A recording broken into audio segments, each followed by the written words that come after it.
ایک زمانے میں ایک خوبصورت ریاست تھی جس کا نام نورپور تھا۔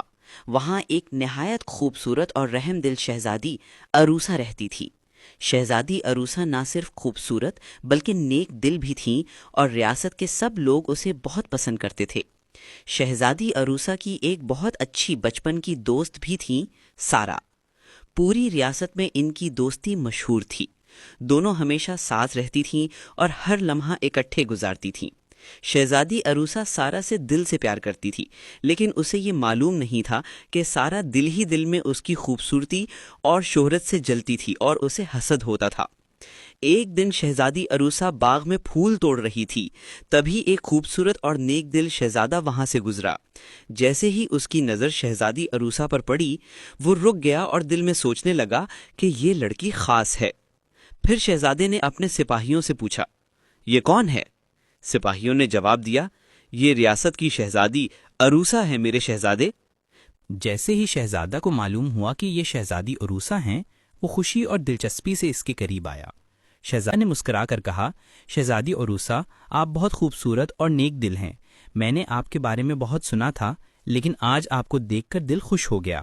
شہزادی عروسا نے بھی شرمیلی مسکراہٹ کے ساتھ جواب دیا، شہزادہ، آپ کے الفاظ میرے دل کو بہت خوشی دیتے ہیں۔ میں نے بھی آپ کے بارے میں سنا ہے اور آج آپ سے مل کر مجھے یقین ہو گیا کہ آپ واقعی ایک نیک دل اور مہربان شخص ہیں۔ پیچھے سے سارا یہ منظر دیکھ رہی تھی اور اس کا غصہ اور نفرت بڑھ گئی۔ دوسرے دن جب وہ شہزادی عروسا کے گھر کھانے پر موجود تھیں، سارا نے کہا، میں تمہیں ایک ایسی جگہ لے جانا چاہتی ہوں جو بہت دلکش اور حیران کن ہے۔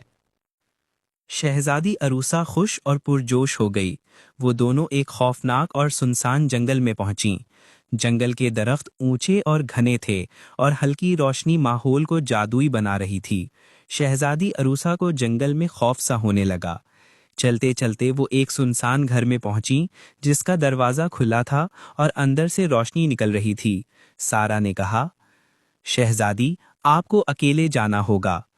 شہزادی عروسا جب دروازہ کے اندر داخل ہوئی، جنگل پر اسرار طور پر چمک رہا تھا۔ شہزادی تھوڑا آگے چلیں تو ایک سنسان گھر کے سامنے آ رکیں اور ایک کمرے میں داخل ہوئیں۔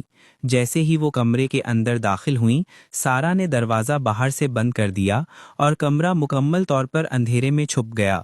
صرف ایک چھوٹی سی روشنی کونے میں جھلک رہی تھی۔ شہزادی عروسا نے اپنے ہاتھ آگے بڑھائے اور دیوار کو محسوس کرنے کی کوشش کی۔ دل کی دھڑکن تیز ہو گئی اور آنکھوں سے آنسو بہنے لگے۔ وہ دھیرے دھیرے کمرے کے اندر چلتی گئی، ہر آواز پر کان لگائے۔ ہر قدم پر فرش کی چھوٹی آواز سنائی دی اور ہوا کے چلنے سے پردے ہلنے لگے۔ اس نے بار بار دروازے پر دستک دی اور سارا کو آوازیں ماریں۔ سارا، مجھے ڈر لگ رہا ہے، دروازہ کھولو۔ سارا، تم تو میری دوست ہو، تم نے ایسا کیوں کیا؟ کمرے کا اندھیرا اور بھی گہرا ہوتا گیا۔ شہزادہ شہزادی عروسا کی تلاش میں ہر طرف جاتا رہا۔ جنگل کے ہر گوشے میں آوازیں لگاتا، ہر درخت کے پیچھے نظر ڈالتا۔ شہزادی عروسا، آپ کہاں ہیں؟ میں آپ کو ڈھونڈ لوں گا۔ کمرے میں شہزادی عروسا کے دل کی دھڑکن اور بھی تیز ہو گئی۔ وہ ہر چھوٹی آواز پر کان لگاتی اور دل میں امید کرتی کہ کوئی اسے جلد باہر لے جائے گا۔